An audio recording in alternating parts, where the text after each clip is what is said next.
저희가 준비한 첫 소식은 미국의 암호화폐 전략에 관한 것입니다. 지금 미국에서 나오는 법안들이나 주요 플레이어들의 얘기를 보면 미국이 암호화폐 전략을 어떻게 가져가려고 하는지가 좀 보입니다. 물론 이게 그대로 된다고 할 수는 없습니다. 백가쟁명식으로 여러 의견이 나온 다음에 그걸 하나하나 골라 담아가는 것이 정책 결정의 과정이기 때문입니다. 그렇지만 큰 줄거리는 변하지 않거든요. 미국의 노림수, 미국은 이 비트코인을 얼마나 어떻게 보유하려고 하는 것인지를 하나하나 따라가 보려고 합니다. 먼저 살펴봐야 될 법안이요. 비트코인 법안이라는 겁니다. 비트코인 법안은요, 혁신을 부스팅하고 테크놀로지와 경쟁력을 높이겠다는 법안인데요. 그 앞글자를 따서 비트코인 법안이라고 한 겁니다. 2024년 7월에 와이오밍주의 연방 상원의원인 신시아 루미스가 발의한 법안인데요. 이 법안을 한번 살펴볼 가치가 있습니다. 상원의원들이 발의한 법안은요, 그냥 발의한 법안이 아닙니다. 상원의원은 미국에서도 100명밖에 없고요. 가장 미국에서 어른으로 취급받는 의원들입니다. 상원 의원들은 하원 의원들과 달리 유행에 따라 법안을 내는 경우가 물론 있긴 합니다만 많지는 않습니다. 또 진중하게 움직이거든요. 그래야 또 유권자들이 선택해 줍니다. 이 비트코인 법안에 따르면요, 미 재무부는 100만 비트코인을 구매해야 합니다. 이는 현재 전체 비트코인 공급량의 약 5%에 해당하고 미국이 세계 금 보유량의 5%를 보유하고 있다는 점과 유사하게 설정됐습니다. 사실상 금과 똑같이 비트코인을 취급하자는 건데요. 이건 굉장한 의미가 있습니다. 지금 전 세계 중앙은행 중에 미국이 보유하고 있는 금의 보유량이 23%입니다. 23%에서 25%, 약 4분의 1이거든요. 우리가 왜 이렇게 미국이 금 보유량이 많은지를 생각해보면 알 수 있습니다. 미국은 뭐 다 아시다시피 과거에 달러화를 기축통화로 할 때 금 본위 제도를 실시했습니다. 금 1온스를 35달러로 고정시키고 자신들이 보유하고 있는 금을 가지고 달러의 힘을 확대했거든요. 이 말은 앞으로 자신들이 보유하고 있는 암호화폐를 가지고, 그러니까 비트코인이나 어떤 암호화폐를 가지고 자신들의 기축통화로서의 위치를 지키겠다는 겁니다. 그만큼 미국이 비트코인 혹은 암호화폐에 목숨을 걸고 있다는 걸 보여주는 거겠죠. 그리고 이를 통해서 인플레이션 해지도 할 수 있다고 주장합니다. 비트코인을 연방정부 재무제표에서 금처럼 국가자산으로 포함해서 인플레이션에 대응하고요. 이를 통해서 재정 안정성을 강화하겠다는 겁니다. 법안 발의자인 루미스 상원의원은요, 이 계획을 과거 루이지애나 메이과 같은 역사적이고 경제적으로 중요한 순간으로 비유했다고 합니다. 완전히 국가의 터닝 포인트, 국가를 재정적으로 터닝할 수 있는, 미국이 안 그래도 빚이 많다고 난리인데 이 빚이 많다는 걸 한꺼번에 해결할 수 있는 방법이라는 거죠. 이건 미국 중앙정부만 하는 것이 아닙니다. 각 주정부에서도 비슷한 법안들이 나오고 있거든요. 텍사스에서는요, 주 하원의원 조반니 카프리글리오네라는 사람이요, 비트코인 준비금 설립과 관련한 법안을 냈습니다.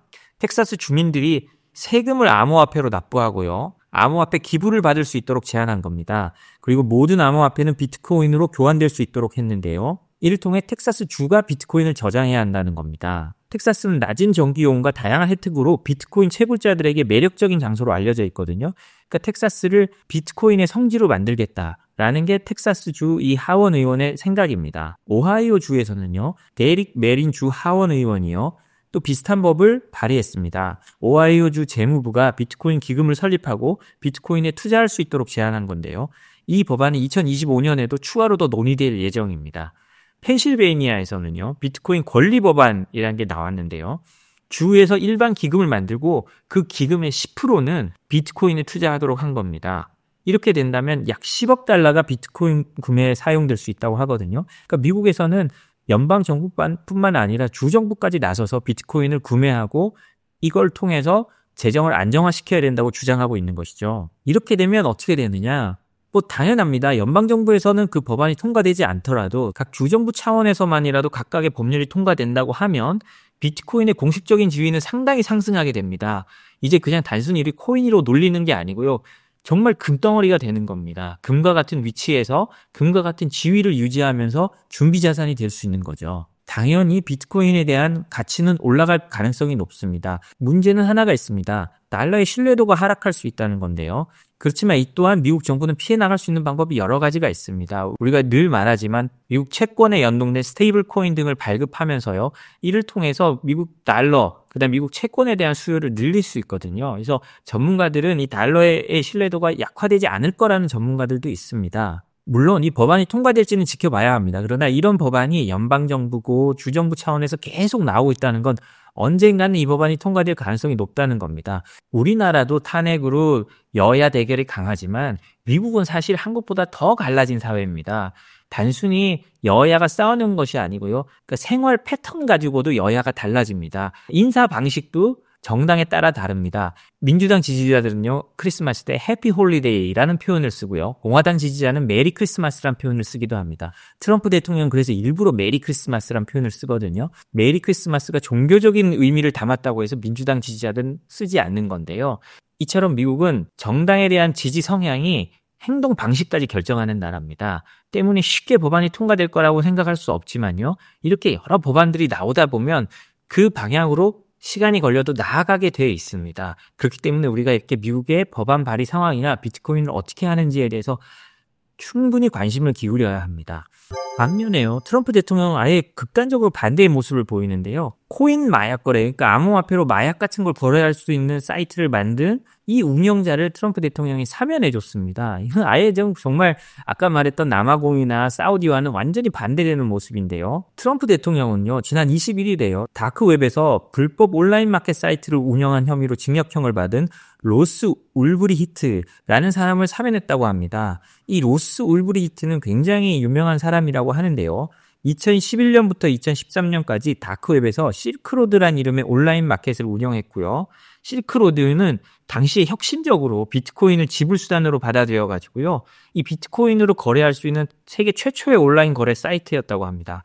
그리고 당연히 비트코인이나 이런 걸 쓰니까 완전한 익명성을 보장했죠. 그러니까 어떻게 됐겠습니까?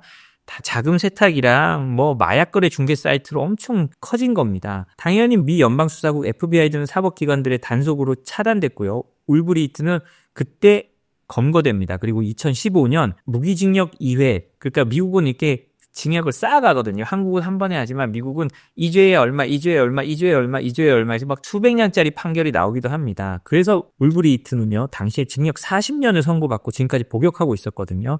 근데 그걸 트럼프 대통령이 사면해 줍니다. 트럼프 대통령은요, 그를 기소한 사람을 쓰레기, 스카움이라고 비난했고요. 울브리히트가 중형 선고받은 것을 황당하다고 하면서 자신이 운영하는 트루스 미디어 계정에 그걸 올린 겁니다. 우리로 따지면 좀 놀랍죠? 마약의 온상이 됐던 그 사이트의 운영자를 사면해 주면서 그걸 수사했던 사람이나 판결했던 사람에 대해서 미국의 대통령이 쓰레기라고 욕한다는 건 우리 상식으로는 이해가 가지 않습니다. 그런데요, 트럼프 대통령은 제가 여러 번 말했지만 여론에 아주 민감합니다. 지금 암호화폐가 엄청나게 이슈고 암호화폐 투자자들의 힘으로 트럼프 대통령이 되는데 상당한 도움을 받았거든요. 이 이유는 뭐냐면 이 울브리히트라는 사람이 가상화폐 지지자들과 뭐든 할 수 있어야 돼, 자신을 파괴할 권리마저 우리에게 있다라고 생각하는 이 자유지상주의자들의 지지를 받고 있기 때문입니다. 트럼프 대통령은 대선 기간 중에 그래서 이 울브리히트를 사면하겠다는 걸 공약을 내세웠거든요. 그렇기 때문에 트럼프 대통령이 이렇게 취임 직후에 자기 소셜미디어에 이 사람을 사면했다라고 올리면서 여기를 판결하거나 수사한 사람들에게 쓰레기라고 욕을 한 겁니다. 아까도 말했듯이 트럼프 대통령의 이러한 발언은 한국인의 관념에서는 참으로 이해하기 어렵습니다. 그렇지만 지금 이런 사람이 미국 대통령이 됐고 트럼프 대통령이 만들어가는 세계 질서가 이제 앞으로 4년간 혹은 그 이상 지속될 것이기 때문에요. 우리가 여기서 옳다 그러다가 아니라 이 모습이 어떻게 진행되는가를 봐야 합니다. 그리고 이거는 당연히 암호화폐에 대한 규제 완화나 이런 쪽으로 이어질 수밖에 없거든요. 유럽 중앙은행 총재가 체코 중앙은행이 제시한 암호화폐 비축 제한에 대해서 일축했다는 겁니다.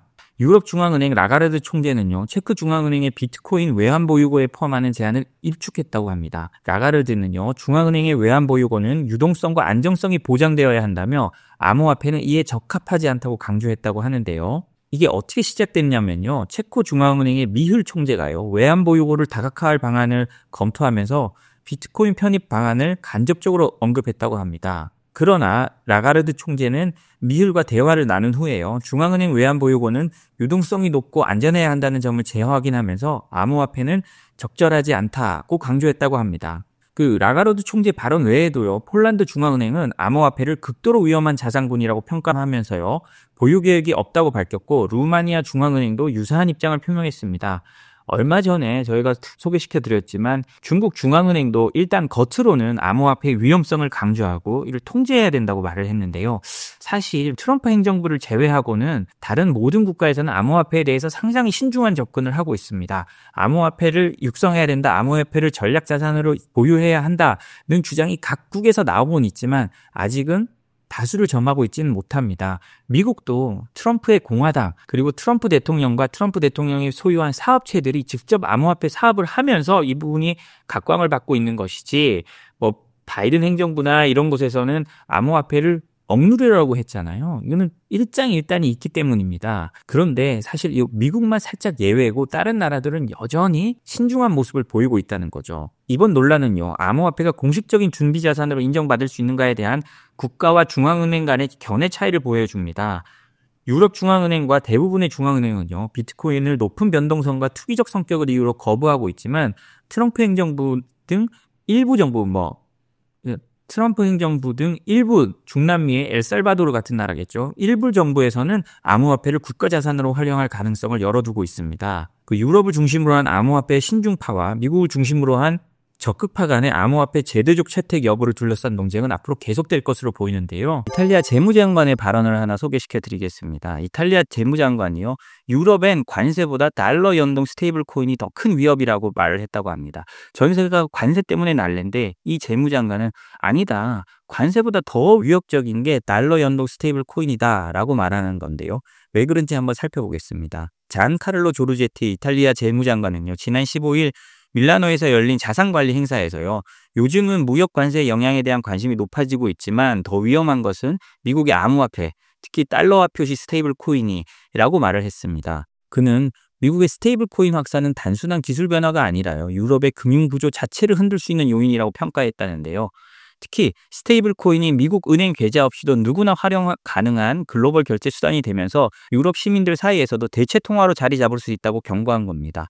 유럽 입장에서는 그럼 당연히 무서울 수밖에 없죠. 미국 은행 계좌가 없어도 그냥 달러 연동 스테이블 코인으로 사실상 달러 거래를 유럽인들이 하게 되면 유럽의 통화 패권이 무너지는 겁니다. 유럽이 그 통화 패권을 만들기 위해서 EU를 만들고 유로란 걸 발행했는데 그 유로를 만든 힘이 급격히 떨어지게 되면 유로의 기축통화 지위가 더 낮아지게 되겠죠.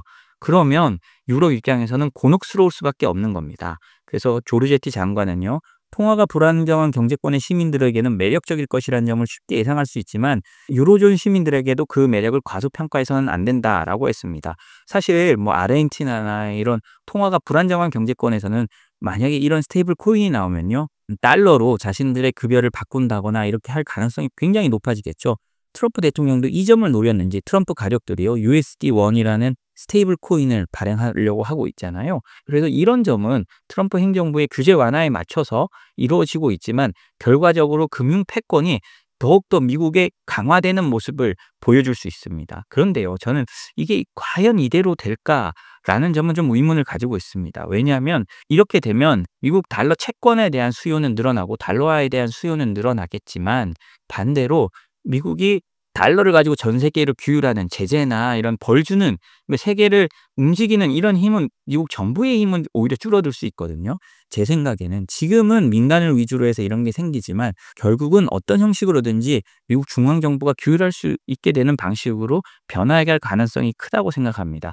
왜냐하면 처음에 미국 밖에 큰 달러 시장이 생길 때도 이거는 미국이 터치 못하는 시장이야 라고 했지만 전 세계 송금이 전산화되고 스위프트가 전 세계로 퍼지면서 그것도 유럽에서 시작됐지만 스위프트는요, 결국은 미국이 그 컨트롤을 하게 되는 중기국가가 돼버립니다. 왜냐하면 달러의 힘과 미국 금융기관의 힘들이 그만큼 크기 때문이죠. 그래서 저는 이 부분도 나중에 어떻게 생각해보면 달러 스테이블 코인도 자유롭게 다른 나라 사람들이 거래할 수 있게 되지만 또 미국 중앙정부의 컨트롤 하에 들어갈 가능성이 높다고 생각을 합니다. 뭐 기술적으로는 어떤지 제가 알 수는 없지만요. 지금까지 달러화의 발전을 보면 그렇게 돼 왔거든요.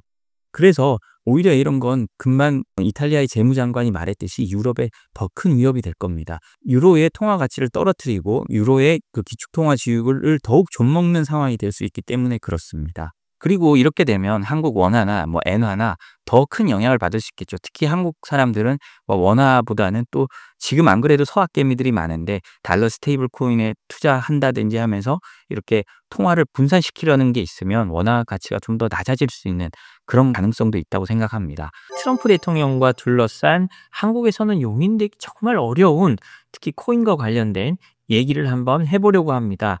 트럼프 대통령이 가지고 있는 코인 회사 있잖아요. 트럼프 대통령과 그 가족들이 소유하고 있는 월드 리버티 파이낸셜이라고 있습니다. 이 회사에 어떤 사람이 1,000억 원이란 어마어마한 돈을 투자를 했더니 그 사람에 대한 미 증권거래소 SEC의 조사가 바로 중단돼 버리고 합니다. 그 사실 우리가 볼 때는 이거 뇌물 아니야? 이런 생각이 들 만도 한데요. 어찌됐든 이 트럼프 대통령이 코인 그다음에 그 암호화폐 산업을 크게 키우고 있는 와중에 각종 의혹들이 제기되고 있습니다. 그 의혹들 중에 이 월드 리버티 파이낸셜을 둘러싼 의혹을 먼저 한번 알아보도록 하겠습니다. 제가 이 정리한 기사 제목이요. 트럼프 회사에 1,000억 원 투자 들어가자 SEC 조사 중단, 트럼프의 검은 커넥션 이렇게 제목을 달아놨거든요. 그 사실 제가 봐도 조금 이상하긴 합니다. 도널드 트럼프 대통령이 설립한 암호화폐 기업 월드 리버티 파이낸셜에요. 중국계 사업가 저스틴 선이라는 사람이 대규모 투자를 합니다. 그랬더니 미 증권거래위원회에서 이 사람에 대한 조사를 중단하거든요. 이 암호화폐 회사는요. 트럼프 대통령이 2024년 대선 승리 직후 가족들과 함께 설립했다고 합니다. 트럼프 가문은 이 회사 지분의 60%를 보유하고요. 트럼프 대통령의 아들 에릭 트럼프와 도널드 트럼프 주니어가 주요 경영에 참여하고 있습니다. 이 회사가 발행한 코인은 지금 뭐 계속 논란이 되고 있죠. 트럼프 코인을 하기도 하고요. 멜라니아 코인을 발표하기도 하고 해서 막 그 코인 가격이 천정부지로 치솟고 트럼프 대통령이 자기 코인을 산 사람들을 초청해가지고 연회를 베풀려고 하다가 논란 때문에 중단한 것도 있죠. 그런데요, 더 큰 논란은 이겁니다. 중국 출신 사업가 저스틴 선이라는 사람이요. 2023년 SEC로부터, 그러니까 미 증권거래소로부터 미등록 증권 판매 시장 조작 혐의로 기소된 사람이었거든요. 그런데 이 사람이 24년 11월에 이 월드 리버티 파이낸셜, 그러니까 트럼프 대통령의 코인 회사에 3천만 달러를 초기 투자하고요. 그리고 올 2월에는 추가로 4,500만 달러를 총 7,500만 달러를 투자합니다. 약 지금 환율로 한 1,045억 원 정도 되는데요. 이 투자 직후인 2025년 2월 28일 SEC는 합의 가능성을 이유로 선에 대한 소송 중단을 요청했고 법원 이를 수용했다고 합니다. 그러니까요, 당연히 사람들은 의심할 거 아니에요. 아니, 왜 2023년부터 기소돼 있던 사람이 트럼프에 1,000억 원이 넘는 돈을 투자하자마자 SEC가 이거를 합의 가능성이 있다면서 소송을 중단하느냐. 이러니까 문제가 될 거 아닙니까? 그리고 문제는 또 이뿐만이 아닙니다. 월드 리버티 파이낸셜은요. 지난 3월에는 UAE 국부펀드 MGX로부터 20억 달러의 투자를 받아서 USD1이라는 스테이블 코인을 출시합니다. 이 스테이블 코인을 트럼프 대통령이 강하게 미는 거죠. 이걸 통해 가지고 미국을 코인의 수도로 만들겠다는 이런 취지로 밀고 있는데 그건 좋습니다. 그런데 그 사업을 본인이 직접 하는 것도 문제가 다르잖아요. 이 코인은요. 세계 최대 거래소 바이낸스와 거래에 사용되고요. 트럼프 회사는 거래 수수료로 연간 약 2억 달러 이상의 수익을 올리는 것으로 추정되고 있습니다. 그리고 놀랍게도요. 이 MGX와 바이낸스는 과거 미국 정부의 제재 대상이었던 기업입니다. 우리가 바이낸스에 대해서는 저희가 이 아침 방송을 통해서 여러 번 말씀을 드렸는데요.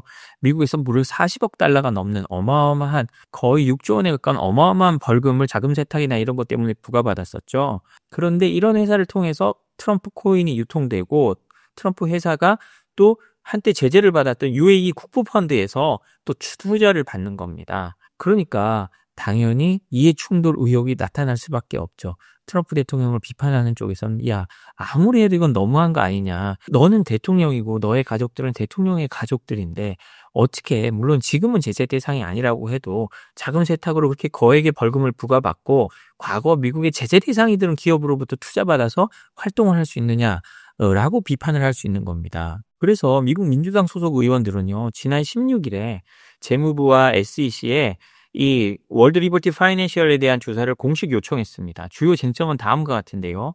보수 조항 위반입니다. UAE 정부 연계 기업의 투자가 헌법상 공직자의 외국 수익 금지 규정을 위반할 가능성이 있다라고 하는 거죠. UAE 펀드는 정부가 운영하는 거니까 그 정부의 돈을 받은 트럼프 대통령이 투자한 기업, 트럼프 대통령의 가족이 운영하는 기업이 그로 인해 어마어마한 천문학적 수익을 올리고 있으니 이거는 보수 조항을 위반한 거다라고 하는 주장이고요. 그리고 트럼프 민코인의 공급량의 80%를 트럼프 측이 보유하고 또 이 과정에서 약 2억 달러 가량의 수수료를 챙긴 게 내부자 거래 금지에 해당한다. 이거는 법을 위반했다라는 주장도 있습니다. 그리고 암호화폐 익명성과 해외 거래소를 활용해서 법적 감시를 피하면서 대통령과 그 일가가 규제를 무력화하고 있다라는 게 미국 민주당의 주장입니다.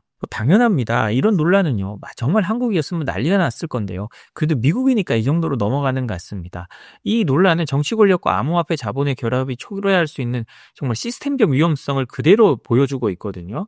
대통령이 직접 암호화폐 산업을 지배하고 가족이 또 그를 통해서 사적 이익을 추구한다면 이거는 뭐 국가의 기본적인 질서가 무너진다고 할 수 있습니다. 물론 뭐 트럼프 대통령이 지금 명확하게 위반했다는 건 아니지만 어떤 그 경계를 왔다 갔다 하는 거는 제가 보기에도 그렇거든요. 그래서 이런 부분이 앞으로 어떻게 풀릴지, 트럼프 대통령의 또 새로운 사법 리스크가 될지 이런 것도 잘 지켜봐야 될 것 같습니다. 암호화폐 컨설팅 회사 리걸바이슨에 따르면요, 싱가포르가 전 세계에서 가장 높은 암호화폐 고용 밀도를 보인 것으로 나타났다고 합니다.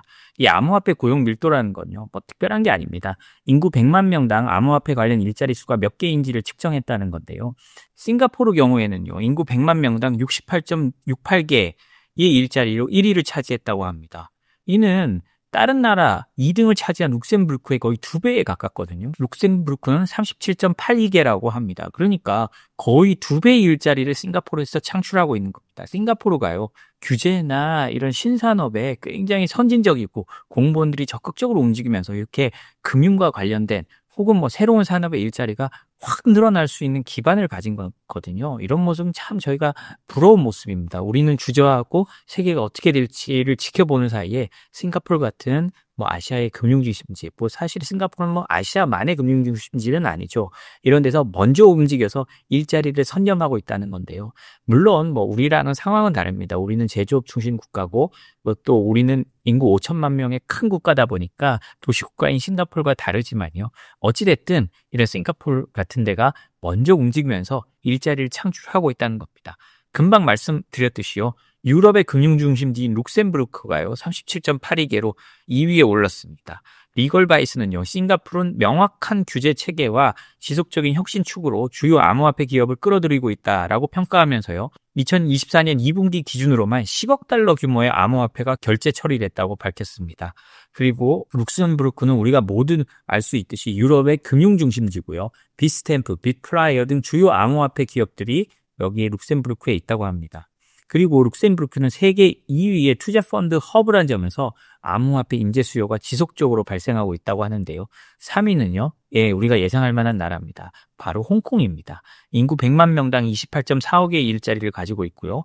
중국의 통제 강화와 최근 규제 이슈에도 불구하고 아시아 시장을 겨냥한 지역 거점 역할을 유지하고 있습니다.